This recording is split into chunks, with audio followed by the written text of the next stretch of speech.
할렐루야. 오늘 신축년 새해 첫 주일 예배 나오신 여러분들 진심으로 환영하고 축복합니다. 올 한 해도 우리 예수님과 동행하는 승리와 형통의 한 해가 되시기를 간절히 바랍니다. 우리 좌우의 분들과 이렇게 한번 또 인사하시죠. 예수님의 은혜가 충만한 새해 되시기 바랍니다. 예수님의 은혜가 충만한 새해 되시기 바랍니다. 네. 오늘은 벳세메스로 가는 소처럼, 이런 제목으로 함께 은혜 나누기를 원합니다. 우리 신축년은 소의 해라고 합니다. 우리가 어떤 사람들을 향해서 저 사람은 소처럼 일한다 그러면 어떻습니까? 쉬지도 않고 최선을 다해 열심히 일하는 사람을 소처럼 일한다 그렇게 말합니다. 또 우리는 저 사람은 소처럼 뚜벅뚜벅 걸어간다 이렇게 표현한다면 그는 좌나 우를 치우치지 않고 분명한 철학과 확신을 가지고 소신대로 걸어가는 사람들, 이런 사람들을 소처럼 뚜벅뚜벅 걸어간다 그렇게 말합니다. 어제 말씀을 준비하다가 이렇게 인터넷에서 한 반가운 소식을 보았어요. 그것은 코로나 가운데 힘들어하는 우리 국민들에게 정말 좋은 선물을 우리 손흥민 선수가 선물했어요. 그래서 그가 토트넘에 이적한 지 이제 5년인가 6년이 됐는데 그가 100호 골을 토트넘 팀에 들어가서 만 100호째 골을 어제 수술해서 골을 넣고 그것을 달성을 했어요. 참 기쁜 일이죠. 그래서 토트넘과 리즈의 경기에서 그가 두 번째로 골을 넣어서 팀에 큰 승리를 안겨준 사건이 있었는데 정말 참 우리나라에 이렇게 손흥민 같은 선수가 있다는 게 참 자랑스러운 것 같아요. 우리 손흥민 선수 경기 잠깐 볼 수 있을까요? 뭐 1분도 안 되니까 한번 좀 틀어주시죠. 네. 네. 박수는 못 치지만 마음으로. 네. 2021년의 첫 번째 경기에서 드디어 100골을 완성합니다. 손흥민 전반 막판 단 한 번의 찬스를 기다리고 있었죠. 네, 드디어 한 번 더 나왔습니다. 나오네요. 자, 케인 선수가 오른쪽으로 빠지면서 역시 움직임이 좋은 손흥민 선수의 쇄도를 보고요. 네. 손케라인 아주 정확하게 감독이 되면서 그렇네요. 네. 할렐루야. 됐습니다. 이 케인 선수가 이렇게 패스를 했고 손흥민이는 이미 공이 글러올 줄 알고 있어요. 그러니까 손흥민 뒤에 있다가도 골이 글러올 줄 알고 뛰어갔는. 그 어떻게 그렇게 아냐 그랬더니 자기들은 서로 통하는 게 있다는 거예요. 그냥 참 놀랍죠. 그래서 한 짝이 돼서 이렇게 하는데 100번째 골을 넣은 건 대단한 축복이고 경사입니다. 세계에서 아무나 할 수 있는 게 아니고 손흥민 선수는 아시아에서 최고의 선수로 그렇게 인정을 받았습니다. 정말 우리나라에 이 손흥민 같은 선수가 있다는 건 참 자랑스러워요. 저는 왜 이 얘기를 하냐 하면은 손흥민 선수는 토트넘에 이적한 지 6년이 됐는데 그는 정말 소걸음으로 걸어갔어요. 소걸음으로. 뚜벅뚜벅. 그래서 좌로 우로 치우치지 않고 최고의 축구 선수가 되기 위해서 오직 그 목표를 향해 나아간 그의 뛰어난 재능보다 그의 연습량이 그를 압도하는 거예요. 왜?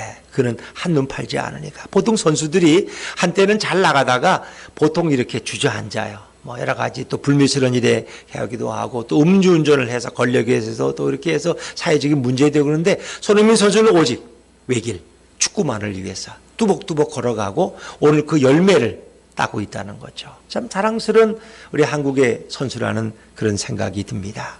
자, 오늘 우리는 성경에서도 뒤돌아보지 않고 뚜벅뚜벅 걸어가는 소들의 이야기를 읽었습니다. 아직 젖되지 않은 새끼 소들을 뒤로 하고도 그 모성의 정을 억제하고 자기가 가야 할 목적지를 향해서 흔들림 없이 걸어가는 아름다운 이야기가 오늘 본문에 소개되고 있습니다. 신앙인이라면 그리스도의 푯대를 향해 걸어가는 우리들이라면 이 연초에 한 번쯤은 자신을 돌아보고 생각해야 될 문제라고 그렇게 저는 느껴집니다. 오늘 이 본문의 배경은 간단하게 설명하면 그렇습니다. 엘리 제사장 시대 때, 사사기 시대죠. 엘리에게는 두 아들이 있었는데 홈리와 비느하스입니다. 그들은 아버지의 뒤를 이어서 세습제이기 때문에 제사장이 됐지만 한마디로 말하면 망난입니다. 그래서 성전에서 하나님 앞에 드릴 고기를 함부로 낚아챕니다. 그리고 성전의 여인들을 희롱합니다. 이런 자녀들이 홈리와 비느하스입니다. 근데 그 두 아들의 죄 때문에 또 백성들의 죄악 때문에 블레셋이 이스라엘을 공격했는데 홈리와 비느하스는 하나님의 법궤를 가지고 나가겠다고 그렇게 결정합니다. 하나님의 법궤에는 모세의 시내산에서 받은 십계명판이 들어있고 아론의 쌍난 지팡이가 있고 그리고 뭐예요? 만나 항아리가 들어있는 하나님의 임재의 상징이에요. 그래서 그들은 광야 행진할 때도 하나님의 법궤를 앞세우고 가면은 하나님이 그 가운데 임재하셔서 그들을 지키시고 보호하신 거예요. 그래서 홈리와 비느하스도 그런 마음으로 어찌 보면 미신처럼 법궤를 앞세우고 나갔는데 보기 좋게 패배했습니다. 왜? 그들의 죄악 때문에. 두 사람의 죄가 너무 컸거든요. 하나님의 복을 받을 수가 없어요. 그래서 그들은 법궤도 빼앗기고 전쟁에 패배했습니다. 홈리와 비느하스는 다 죽임당했고 그 소식을 들은 엘리 제사장도 넘어져서 목이 부러져 죽고 며느리는 아기 낳다가 또 죽습니다. 한 가문이 멸종당하는 거예요. 뭐 그들의 죄 때문에. 자, 블레셋은 이제 이스라엘이 별거 아니구나. 법궤도 우리한테 빼앗겼어. 그들의 신은 아무것도 아니야 하고 기고만장했어. 그리고 하나님의 법궤를 어디로? 그들의 큰 도시인 아스돗이라는 곳에 가서 거기에 유명한 다곤 신전이 있는데 그 다곤 신전 안에 있는 다곤 석상 옆에 법궤를 갖다 놨어요. 감히 우리 다곤 신이 전쟁에 이겼어. 여호와는 아무것도 아니야. 우리 신이 딱 있는 곳에 법궤를 놓으면 꼼짝도 못할 거야 해서 갖다 놨는데 하룻밤 자고 나니까 그들의 다곤 석상이 넘어져 있어. 누워 있어. 아니 누가 이렇게 우리 석상을 누였지? 그 거대한 석상을 다시 올려놨던데 그 다음날 보니까 또 석상이 오면 넘어져서 목이 부러지고 팔이 부러져 있어. 불구자가 돼버렸어. 그래서 너무 놀랐어. 어떻게 이런 일이 있을 수 있지? 법궤가 이런 짓을 했나? 누가 이랬지? 그런데 놀랍게도 그 아스돗 도시에 독종이 시작되었어요. 그리고 사람들이 작은 자나 큰 자나 죽어하기 시작했어요. 느낌이 있었어. 이건 분명히 법궤 때문이다. 저 이스라엘의 법궤를 가져왔기 때문에 이런 재난이 있는 거야. 저 법궤 좀 치우라고 어디 딴 데로 보내. 그래가지고 블레셋의 수도인 가드, 골리앗의 고향인 가드로 보냈어. 근데 가드로 법궤를 옮겨갔는데 그때부터 가드에 또 하나님의 재난이 임합니다. 독종이 또 퍼져나가기 시작. 사람들이 피부병에 걸리고 전염병에 걸리고 수많은 사람이 죽어가기 시작. 그래서 또 안 되겠다. 이걸 또 다시 얼른 가져가라. 버릴 수도 없고. 그래서 간 것이 마지막 에그론이. 에그론에는 완전히 도시 자체가 멸절될 정도로 사망의 환란이 임하기 시작해요. 그들이 막 괴로워서 못 견디겠다. 그러니까 블레셋 관리들이 모여서 회의를 했어요. 어떡하냐. 그러면 이 하나님의 법궤인지 뭔지 이걸 돌려보내야 되자. 이것 때문에 이런 어려움이 있는 거야.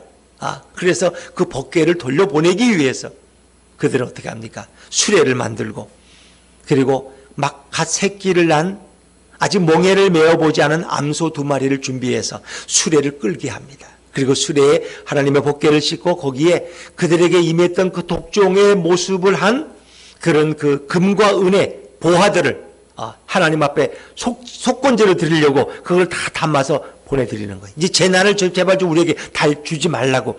그래서 이제 그거를 보내드리는데 거기에 한 가지 조건이 있어요. 그들이 모여서 회의할 때 정말 우리에게 온 이 세 도시의 재난이 저 하나님의 법궤 때문에 그런 거냐? 이스라엘이 하나님이 그렇게 한 거냐? 그러니까 자기들끼리 막 그냥 의견이 분분해. 그러니까 지혜로운 자가 의견을 내는. 그러면 이렇게 하자. 막 새끼를 낳아서 이제 젖이 아직 흐르는 어미소 2마리로 하여금 수레를 끌게 하자. 그러면 뒤에서 새끼들은 가둬두면 새끼들이 막 울 거 아니냐. 그럼 어미소들이 가다가 새끼를 뒤돌아보고 다시 돌아오면은 그거는 우연히 생긴 재난이고, 만약에 그 어미소가 암소 2마리가 뱃세메스로 똑바로 좌로 우로 치우치지도 않고 그냥 수레에 법궤만 신고 똑바로 간다면 그거는 하나님이 그렇게 역사한 거다. 이제 그렇게 자기들은 알기 위해서 이제 꾀를 낸 거예요. 그래서 이제 벳세메스는 블레셋과 이스라엘 경계 지역이에요. 거기 제사장들이 있기 때문에 그들에게 법궤를 보내는 거예요. 에그론에서 벳세메스까지 가는 길을 소가 2마리가 수레를 끌고 가는데 정말 놀라운 모습이에요. 자, 우리 오늘 성경으로 다시 한번 들어가 보실까요? 7절 8절입니다. 7절 8절. 7절 8절 같이 읽죠. 시작. 그러므로 새 수레를 하나 만들고 멍에를 메어보지 아니한 젖나는 소 2마리를 끌어다가 그 송아지들은 떼어 집으로 돌려보내고 여호와의 궤를 가져다가 수레에 싣고 속건제로 드릴 금으로 만든 물건들은 상자에 담아 그것을 보내어 가게 하고.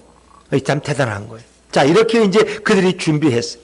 이렇게 해서 정말 여호와 하나님이 이 모든 재난의 배경이 되는지 우리가 바로 알아보자는 거예요. 자, 그런데 그 소가 어떻게 갔을까요? 12절 말씀을 한번, 12절입니다. 12절 시작.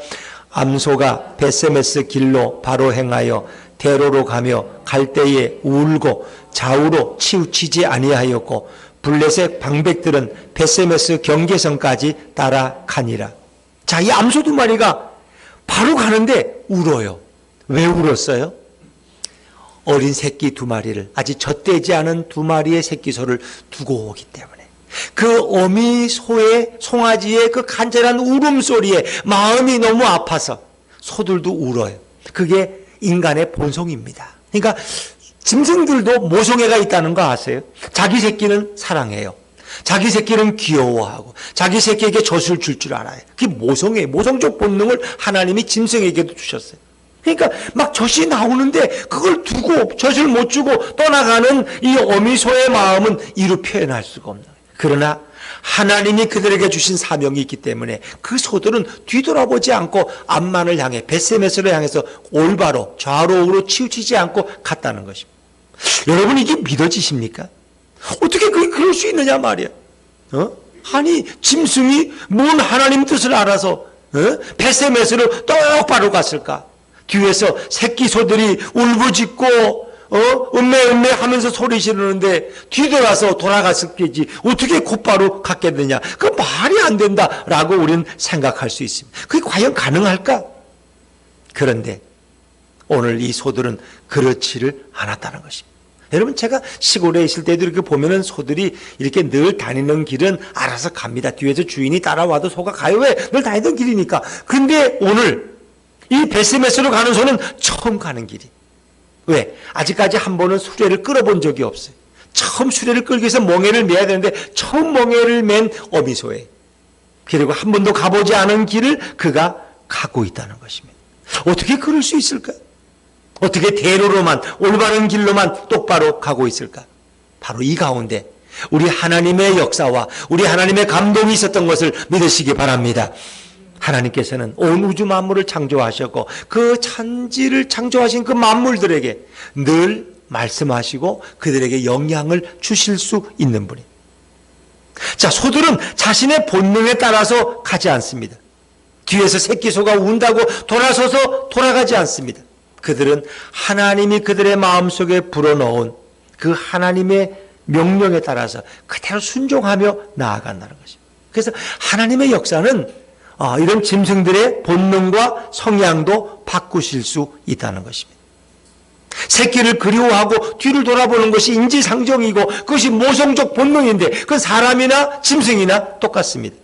그런데 그들은 그 정을 억제하고 울면서 베세메스로 가고 있는 거예요. 예전에 제가 어릴 때 이제 시골에 있을 때 이렇게 동네 아줌마들 모여서 이렇게 어떤 아주머니는 아기를 낳았는데 몇 달 만에 아기가 죽었어요. 근데 아기는 죽었는데 젖은 산모니까 젖이 이렇게 불어요. 그 젖이 불면 미치겠다는 거예요, 밤에. 이 젖을 짜내서 버려야 돼. 그 사람은 그 젖이 불 때마다 아기 생각에 견딜 수가 없다. 어미소도 마찬가지. 젖이 불 때마다 두고 온 새끼소들 때문에 그는 뒤를 돌아볼 수밖에 없지만 울면서 그 정을 억제하고 하나님의 명령하신 그 명령을 따라서 이 소들이 순종하며 나아갔다는 거예요. 이런 하나님의 역사가 성경에 기록되어 있습니다. 여러분, 하나님께서는 이렇게 소들에게도 영향을 미치시고 소들에게도 성령의 감동을 부어주실 수 있다는 것입니다. 하나님은 짐승의 본능까지도 바꾸실 수 있는 그런 분이십니다.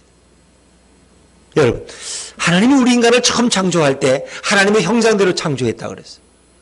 그러니까 하나님의 형상대로 창조된 인간들은 하나님과 교제하는 존재고 그리고 인간에게 주어진 사명은 뭐예요? 하나님께 찬양을 올리는 거예요.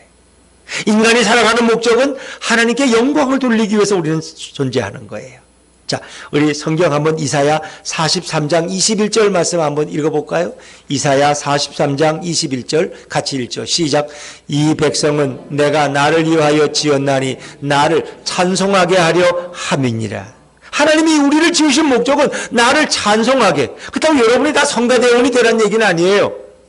찬양한다는 것은 우리의 삶 속에 주께 영광을 돌리는 거예요. 우리 입술이 주님의 영광을 드러내는 거예요. 그게 찬송하는 삶이에요. 새해에는 여러분들이 주님께 찬송 돌리는 삶을 사시기를 주 이름으로 축원합니다. 그것이 우리 인생의 목적이에요. 고린도전서 10장 31절 말씀 한번 읽어볼까요? 같이 읽죠. 시작. 그런즉 너희가 먹든지 마시든지 무엇을 하든지 다 하나님의 영광을 위하여 하라. 먹든지 마시든지 무슨 일을 하든지 사업을 하든지 비즈니스를 하든지 거래를 하든지 부엌 일을 하든지 가정을 돌보든지 하나님의 영광을 위해 하라. 하나님의 영광.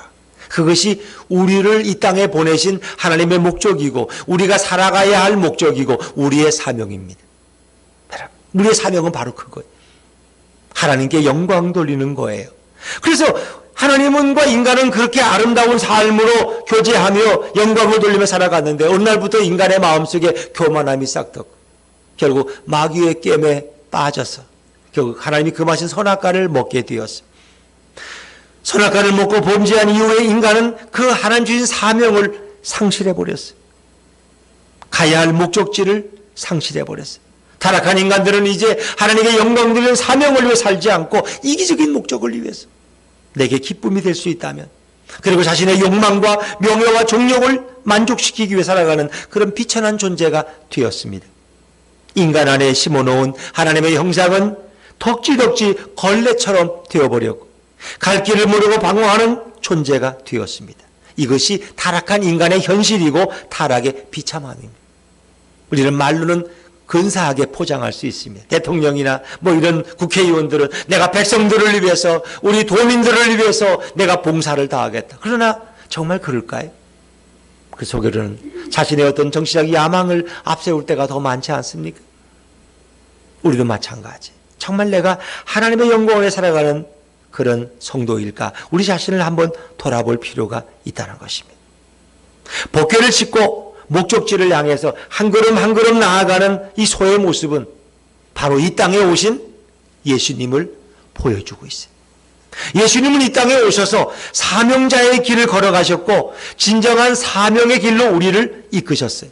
그래서 오늘 소의 이 벳세메스를 향해서 법궤를 끌고 가는 흔들리지 않는 모습은 바로 예수님이 이 땅에 오셔서 우리를 위해서 십자가에 죽으시고 우리를 구원하기 위한 그 사명을 이루기 위해서 좌로나 우로나 치우치지 않고 곧장 달려가는 예수님의 아름다운 흔들리지 않는 그 모습의 예표가 된다는 겁니다.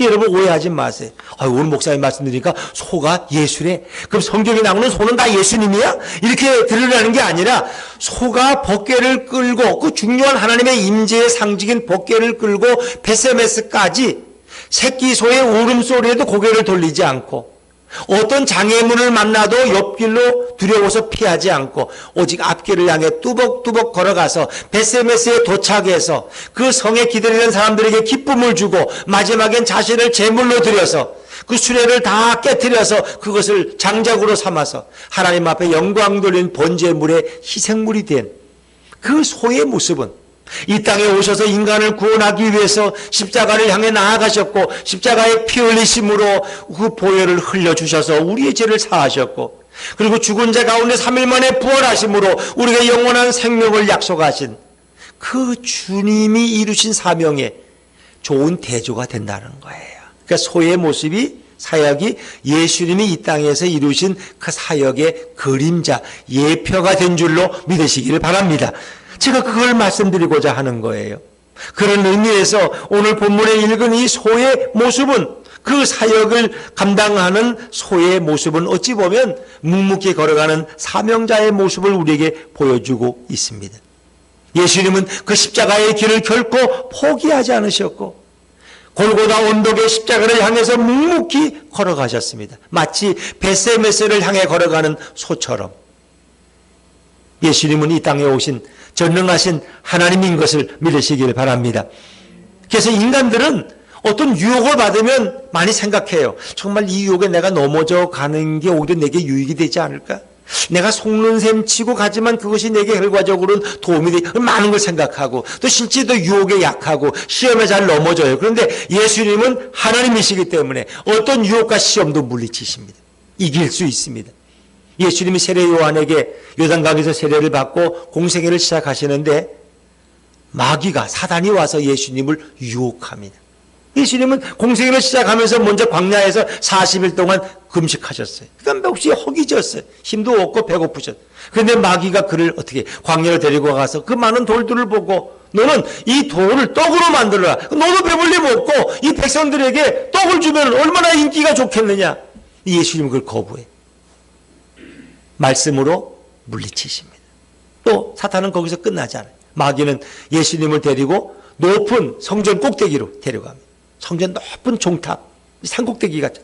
근데 거기 예수님을 세우고 그리고 여기서 뛰어내려라. 그러면 구약 성경에 천사가 와서 너를 받는다는 얘기가 있다. 천사가 와서 떨어지는 중에 착 받으면 백성들이 보고 얼마나 너를 추앙하겠느냐. 너는 인기 스타가 되고 인터넷에 검색 1위가 될 거야. 세계적인 인물이 될 거야. 얼마나 좋아요. 팔자 고칠 수 있는데. 근데 예수님은 그것을 마다하죠. 그걸 거부합니다. 말씀으로 물리치십니다. 예수님은 인기를 원한 게 아니에요. 그리고 세 번째, 사단은 또 포기하지 않고 예수님을 높은 산 위에 올라가서 온 천하 만물을 다 보여주고는 좋은 것들을 내게 경배하라. 그럼 내가 이 모든 걸 다 너에게 주겠다. 예수님은 갑자기 세계적 대벌이 될 수 있는, 재벌이 될 수 있는 기회인데 예수님은 그걸 거부하고 말씀으로 물리치십니다. 주 너의 하나님을 시험치 말라. 예수님. 그리고 예수님은 승리하셔요. 그리고 예수님은 십자가를 향해서 걸어가십니다. 그러니까 예수님이 십자가를 향해서 걸어가는 그 길을 막는 것은 예수님이 사단이라고 정의하셨어요. 그래서 예수님이 한 번은 지하들 이렇게 모여서 참 아름다운 고백, 너희는 나를 누구라고 하냐? 주는 그리스도시요 살아계신 하나님이십니다.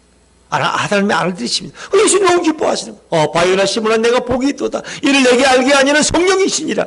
그러면서 예수님이 자신이 인자가 예루살렘에 올라가서 고난을 당하고 나무에 달려 죽을 거다 그랬더니 베드로가 주여 그리하지 마옵소서 선생님. 예수님이 뭐예요? 사단아 물러가라. 예수님이 그 사명, 그 목적 십자가를 향해 나아가는 길을 방해하는 것은 뭐예요? 사단과 같다는 거예요. 사단은 예수님이 십자가에 죽는 걸 막으려고 그런다.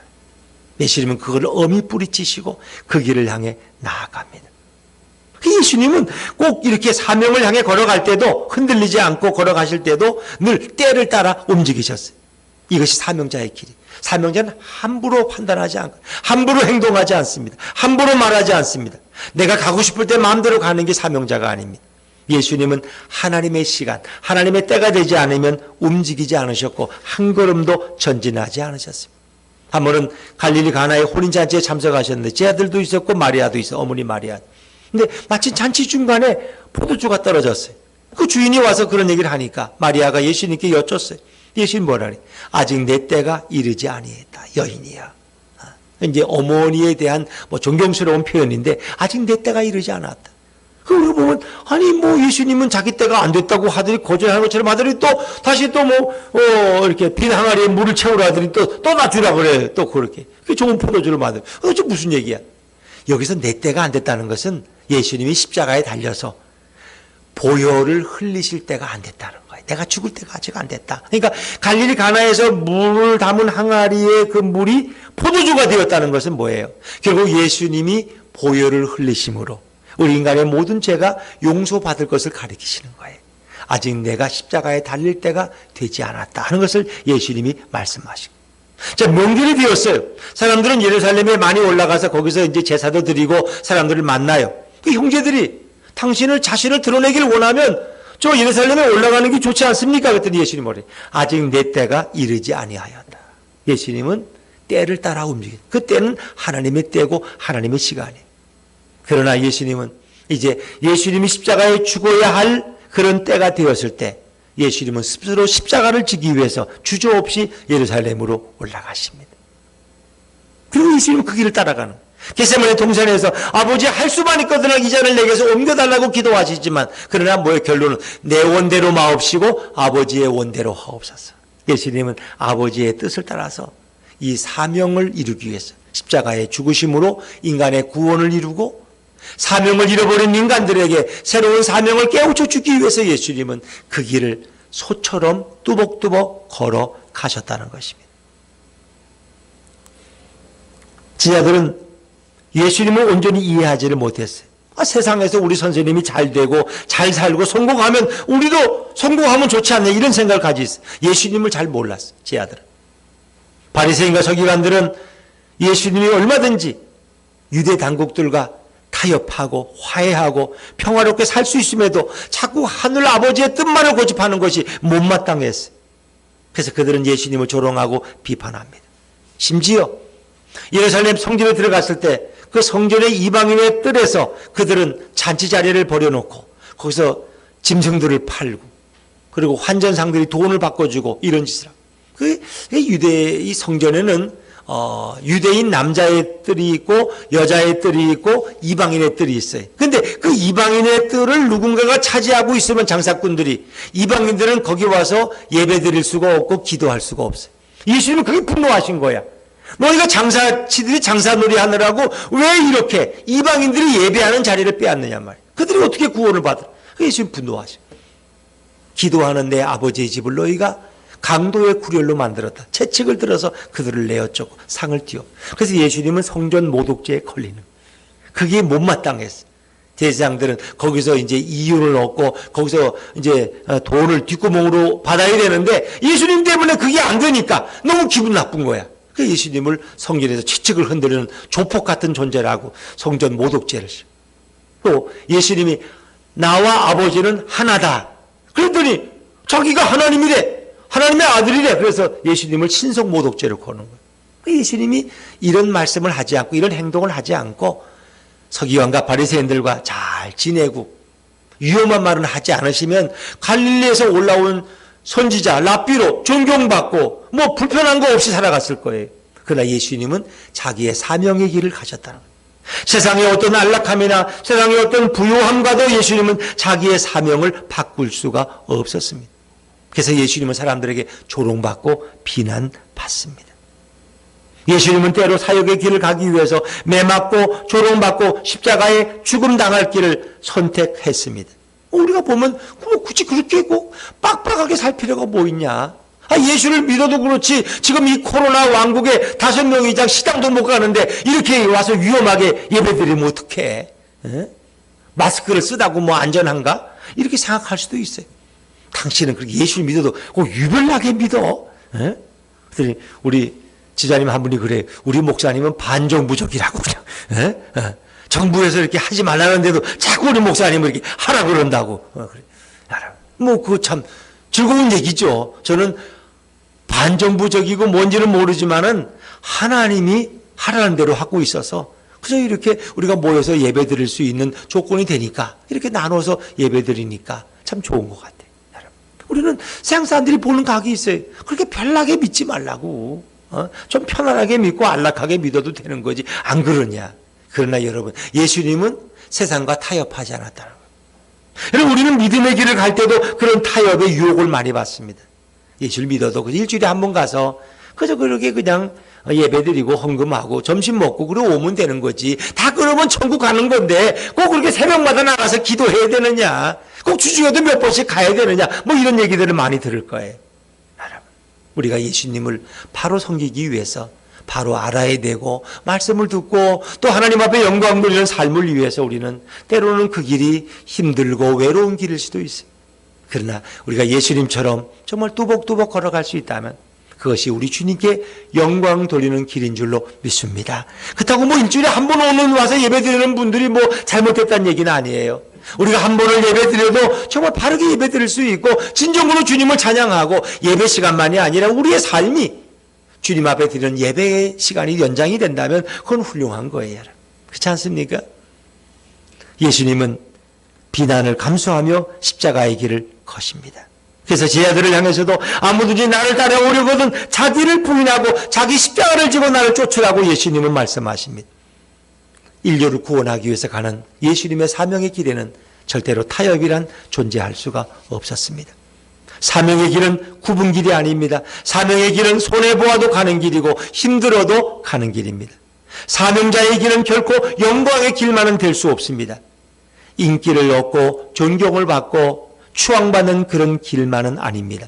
오히려 사명자의 길은 때로 매맞고 조롱받고 비난받을 확률이 더 많은 길입니다.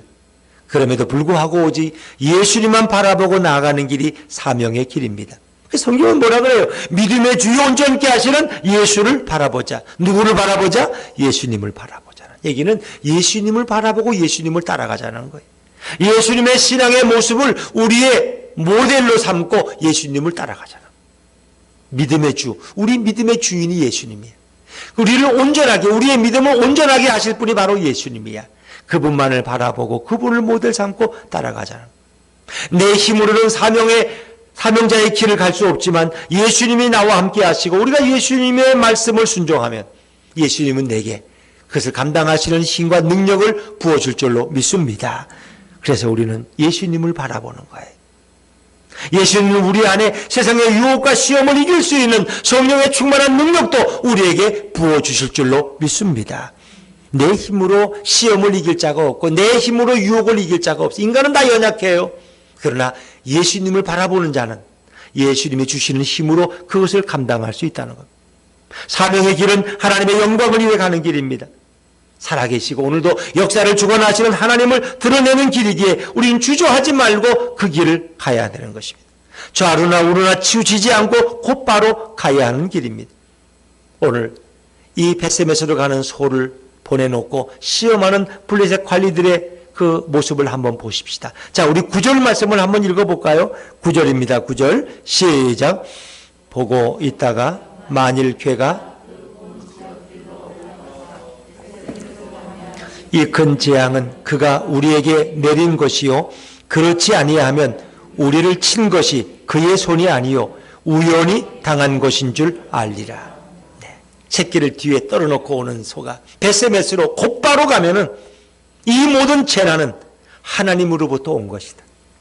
그러나 만약에 그 소가 새끼 송아지의 울음소리에 정이 끌려서 뒤돌아서서 거꾸로 끌고 간다면 그것은 우연히 생긴 일이다. 우리가 오해한 것이다.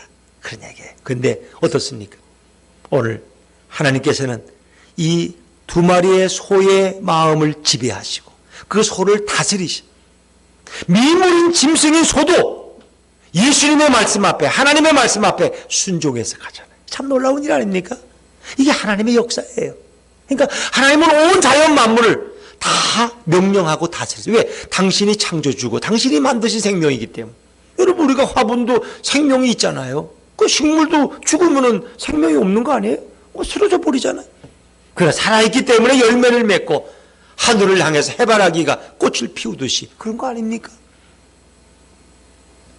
이 모든 가운데 하나님의 역사가 있다는 거예요. 참 하나님은 이렇게 일하시는구나. 아마 이 머리를 쓰고 꾀를 냈던 블레셋 관리들은 어땠을까요? 결국은 놀랬을 거예요. 충격을 받았을 거예요. 아니 저 소들이 어떻게 벳세메스로 돌아서지도 않고 저 눈물을 흘리면서 가는 거 봐. 아무도 고삐를 끌지 않은데 어떻게 지발로 저까지 갈 수 있지? 이게 이해할 수 없는 거예요. 이 모든 배후에 하나님의 역사가 있음을 믿으시기 바랍니다. 누가 하셨어요? 하나님이 하신 일이에요. 하나님이 고삐를 끄신 거예요. 그러면 아나도세, 아스도세, 에그론에, 가드에 어떻게 재난이 임했을까? 누가 하셨을까? 하나님이 하셨어요. 자, 사무엘상 5장 6절 말씀. 사무엘상 5장 6절 같이 읽어볼게요. 시작. 여호와의 손이 아스돗 사람에게 엄중히 더하사 독한 종기의 재앙으로 아스돗과 그 지역을 쳐서 망하게 하니. 독한 종기를 허락하신 분이 누구예요? 여호와 하나님의 손이에요. 하나님이 그렇게 하셨어요. 하나님. 자, 사무엘상 5장 9절 말씀 같이 읽습니다. 시작. 그것을 옮겨간 후에 여호와의 손이 심히 큰 환난을 그 성읍에 더하사 성읍 사람들의 작은 자와 큰 자를 다 쳐서 독한 종기가 나게 하신지라.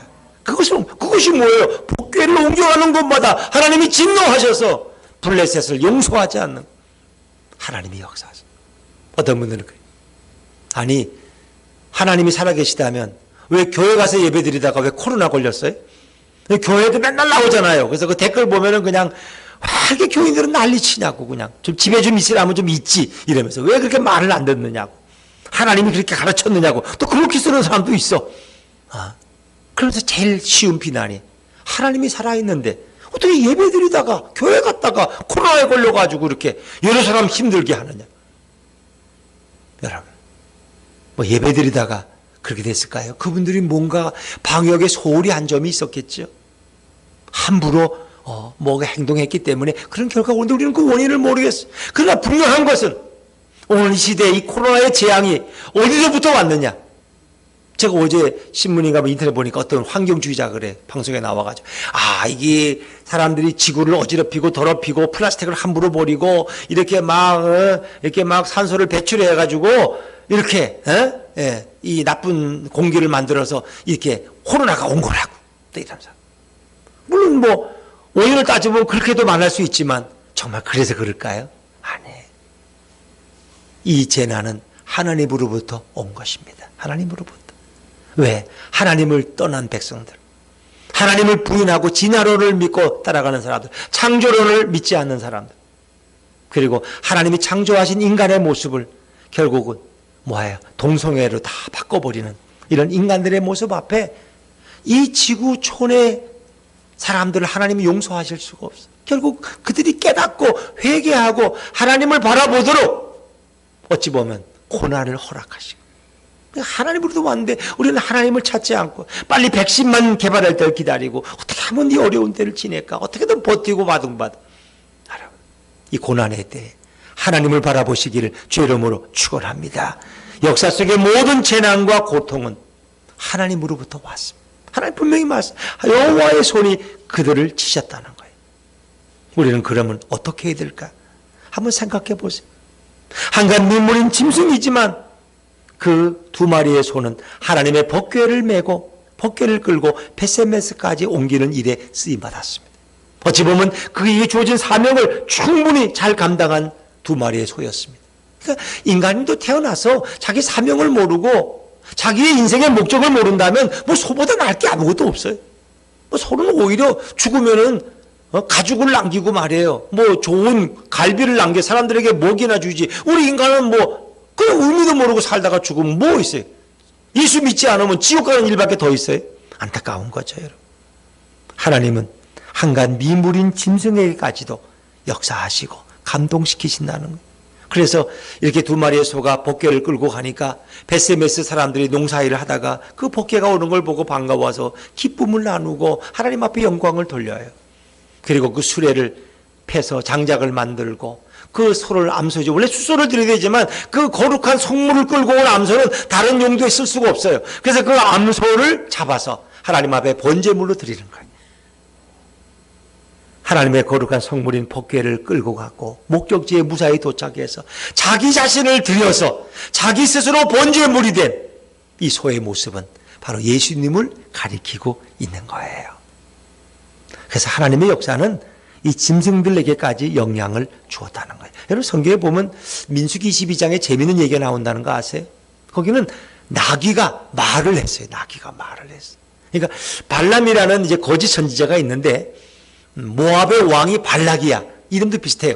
그 발락이 발람에게 돈을 주면서 이스라엘을 저주하라 그래. 왜? 모압이 이스라엘과 싸우면 질 것 같거든. 그러니까 이스라엘을 저주하라. 근데 발락이 이스라엘을 저주하러 이제 나귀를 타고 가려고 하는데 나귀가 움직이질 않아. 그러니까 이놈은 나귀가 왜 말을 안 듣지? 하고 지팡이로 몇 대 때려도 말을 안 들어. 그러니까 두 번 때리고 세 번 때리니까 나귀가 너무 괴로워가지고 어떻게 할까? 자기 몸을 막 이렇게 벽에다 막 이렇게 밀어. 그러니까 이 사람이 몸에 상처를 받았어. 나귀가 막 옆을 비비니까 다리가 상처가 나고 피가 흘려. 그러니까 더 세게 때렸어, 나귀를. 근데 나귀가 그 다음에 입을 열어가지고 이 주인한테 항의한다는 거 아세요, 여러분? 한번 보세요. 자, 우리 민수기 22장 28절. 민수기 22장 28절 같이 읽습니다. 시작. 여호와께서 나귀 입을 여시니 발람에게 이르되 내가 당신에게 무엇을 하였기에 나를 이같이 세 번을 때리느냐. 막 싸울 듯이 담벼들잖아요. 이 얘기는 바꿔 말하면 내가 뭘 잘못했기에 날 자꾸 때리냐고 말이야. 이 얘기야. 나귀가 입을 열어 말을. 하나님이 나귀의 입을 열어줬어. 그러니까 발람이 그래도 이해를 못해. 나귀가 왜 이러는지 모르겠어. 그때서야 하나님이 발람 선지자의 눈을 열어. 거짓 선지자인데. 그랬더니 나귀 앞에 누가 있어요? 천사가 칼을 들고 서 있어. 그 천사가 있으니까 칼을 들고 있으니까 나귀가 겁이 나서 못 가는 거야. 그 눈이 어두운 발람은 그게 몰라. 왜 얘 나귀가 왜 안 가는지 몰라. 이유를 모르니까 나귀만, 죄 없는 나귀만 두드려 패는 거야. 그러니까 오죽 했으면 나귀가 입을 열어서 주인에게 항의를 했어. 근데 하나님이 나귀의 입을 열으신 거예요. 여러분이 뭔 일이 안 되면 자꾸 뭘 탓하지 마세요. 왜 이 배후에 이런 일이 있는가? 누가 이렇게 막으셨는가를 한 번쯤은 생각해 보세요. 여러분, 하나님은 오늘도 살아서 역사하고 있는 것을 믿으시기 바랍니다. 예수님이 역사를 주관하고 계시는 거예요. 예수님. 백신을 개발하는 것도 예수님이 허락하셨기 때문에 가능한 거예요. 여러분. 우리는 그 모든 것이 우리 주님으로부터, 예수님으로부터 왔고, 예수님은 지금도 역사를 움직이시고 지도하고 계시는 거예요. 하물며 이 풀 한 포기 하나라도 그냥 존재하는 게 없어요. 예수님이 이 땅에 태어나지 않겠다면 태어날 수가 없어요. 그 풀 한 포기도 이 땅에 존재해야 될 목적이 있고 가치가 있어요. 호주의 동물보감에 보면 우리가 알지도 못하는 그런 잡풀들도요, 다 사람의 병 고치는데 약으로 쓰이잖아요. 그렇죠? 하나님이 만드시는 그냥 만드신 게 아니에요. 다 이유가 있다. 지금도 하나님은 모든 만물을 주관하고 계신다는 것입니다. 하나님의 역사의 도구로 쓰임받은 두 마리의 암소는 정말 행복한 짐승들이었어요. 저는 뭐 이 소를 미화시키고자 하는 건 아닙니다. 그러나 하나님은 이런 모든 자연과 동식물을 통해서도 당신의 영광을 드러내기를 원하신다는 거죠. 하나님 스스로가 자신의 영광을 드러내시고 하나님의 하나님 되심을 선포한다는 거예요. 그러니까 홈리와 비누아스 그 망나니 같은 자식들 때문에 결국은 하나님의 영광이 가려지고 법궤를 블레셋에게 빼앗기는 정말 하나님이 말할 수 없는 모욕을 당하셔요. 하나님의 영광을 다 가렸어, 이 두 아들놈이. 그런데 하나님은 스스로 이 암소 두 마리를 통해서 당신의 영광을 드러냈어요. 그 블레셋 방백들이 결국 어떤 결론이? 이스라엘 하나님은 살아계시는구나. 저분이 우리에게 재앙을 주셨어. 저 베스메스로 간 두 마리의 소를 보란 말이야. 어떻게 저런 일이 있을 수 있어? 이건 불가능해. 하나님이 살아계시지 않으면 저건 있을 수가 없어. 그러니까 하나님 스스로가 그 영광을 블레셋에서 받은 줄로 믿습니다. 이스라엘이 잘못해서 예루살렘이 결국 우리가 열왕기 하까지 하고 이제 역대기 상을 공부하지만 결국 이스라엘이 죄악 때문에 우상숭배 때문에 나라가 망해가지고 바벨론으로 다 끌려가지만 그것이 망하는 길이 아니잖아요. 하나님은 바벨론에서 당신의 영광을 드러내심. 누구를 통해서? 다니엘을 통해서. 그 바벨론의 왕들이 다니엘에 배워서 절을 하고 세상에 다니엘을 포로 소년을 국무총리로 삼고 난리가 났어요. 하나님은 스스로 당신의 영광을 드러내심. 여러분, 우리가 뭘 해서 교회를 섬기는 게 아니야. 그냥 예수님이 이 교회를 이끌어 가시는 줄로 믿으시기 바랍니다. 내가 뭘 헌금해서 교회가 되는 게 아니야. 주님이 다 하시는 거야. 우리는 그냥 그 주님을 찬양하고 노래하고 주님만 바라보고 나아가면 돼. 근데 우리는 내가 다 했대. 내가 개척해가지고 내가 얼마나 고생하고 내가 밥도 한 3끼 먹고 2끼만 먹고 헌금하고 아껴서 이 교회를 이렇게 세워놨는데 우리 목사들은 그럴 수 있어. 그거 잘못된 거예요. 이 교회는 예수님이 세우신 거고 예수님이 새해도 이끌어 가실 줄로 믿습니다. 목사가 한 거 아니에요. 우리는 착각을 해요. 오늘도 역사를 이끌어 가시는 분은 예수님이 하셔요. 우리 걱정 안 해도 돼요. 왜? 주님이 가장 합당한 길로 이끌어 가시기 때문에. 그렇습니다, 여러분. 오늘날도 어리석은 인생들은 인생의 목적과 사명을 몰라요. 왜 사는지 몰라. 그저 아는 거라고는 자기 이기적인 목적을, 나를 기쁘게 하기 위해서. 세상적인 성공과 세상적인 인정과 사람들이 말하는 성공, 출세, 남들의 인정, 그걸 얻고 싶어. 저 사람 돈 많이 벌었네. 어떻게 돈을 많이 벌었지? 그 말 듣고 싶어. 돈 막 쓰는 게 대단한 거. 또 권력의 정상에 올라가지고 저분 어떻게 저렇게 높은 자리에 올랐지? 이게 듣고 싶은 거야. 근데 그건 하나님하고 아무 상관없어. 우리는 자기의 욕망을 위해 살아가는 거예요. 그러나 진정 우리는 먹든지 마시든지 하나님의 영광을 위해 살아갈 수 있기를 주의 이름으로 축원합니다. 그럼 하나님이 책임지신다는 거예요. 하나님이 그 교회도 책임지시고 하나님이 그 성도님의 삶도 그 가정도 사업도 하나님이 다 책임지셔요. 우리가 나서지 않아도 하나님이 다 선한 길로 이끄죠. 왜? 예수님은 오늘도 살아서 역사하시는 하나님이시기 때문에. 그렇습니다, 여러분. 그게 신앙의 고백이. 그래서 어떤 방황하는 인생도 목적과 사명을 잃어버린 인생도 예수님께 나오면 예수님이 그 인생을 이끌어갈 줄로 믿습니다. 법궤를 빼앗아간 블레셋은 승리를 얻었다고 얼마나 좋아했게 잔치를 벌이고 이제 이스라엘은 망했다고. 그런데 아니에요. 그들의 어리석은 지혜가 결국 예수님 하나님의 영광을 드러냈어요. 블레셋 천지에 이스라엘의 하나님은 살아 역사하시는 하나님임을 드러내는 결과가 되었다는 것입니다. 오늘도 우리 예수님은 블레셋 시대와 똑같이 지금도 시퍼렇게 살아서 역사하시는 줄로 믿습니다. 스스로 당신의 영광을 드러내시고 우리의 구주요 메시아 되심을 증거하십니다. 성경은 히브리서에서 보면 그 예수님은 우리의 영원한 대제사장이 되신다 그랬어요. 영원한 구원자가 되신다 그랬어요. 그분은 오늘도 우리와 동행하기를 원하시고 우리를 이끌어가기를 원하셔요. 우리는 예수님의 통치받는 성도가 되어야 할 줄로 믿습니다. 그래서 이 소라는 것은 하나님께 드리는 번제물 중에 으뜸 최고의 최고 소. 그 소가 나오는 이런 에스겔의 환상들 보면은 그 소가 대제사장을 상징하기도 하고 하나님의 든 최고의 제물이야. 근데 이 땅에 하나님과 인간 사이에 화해의 제물로 오신 분이 누구예요? 예수님이에요. 그래서 소가 예수님을 예표하고 예수님의 그림자가 되는 거예요. 왜? 예수님도 하나님과 인간 사이에서 그 죄의 담을 헐기 위해 스스로 십자가의 제단에 제물이 되셨어요. 자신을 내어주셨어요. 자신을 희생하셨고 자신의 피를 흘리셨어요. 여러분, 사명자의 진정한 삶을 살고 예수님과 동행하려면 여러분 하나님 앞에 정말 정성스러운 진실한 예배자로 새해도 설 수 있기를 주님의 이름으로 축원합니다.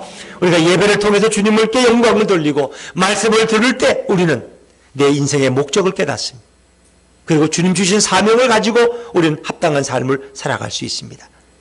예수님을 나의 하나님으로 고백하면서 우리 예수님과 동행하는 복된 2021년 새해가 될 수 있기를 주의 이름으로 축원합니다.